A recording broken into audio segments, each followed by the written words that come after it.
Jedna kašika će zamijeniti tonu stajnjaka.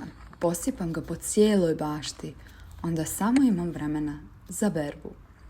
Dragi poštovani, dobrodošli na kanal. Kako bi podržali rad kanala, lajkujte ovaj video. Kako bi prvi vidjeli svaki novi video, pretplatite se na kanal, potpuno je besplatno. Za ovaj koristan recept potrebno nam je kurkuma, 1 kašika, zobene pahuljice 2 kašike i voda 2 litre. Ako želite veliku žetvu, pretplatite se na kanal, lajkujte ovaj video i napišite iz koje zemlje gledate video.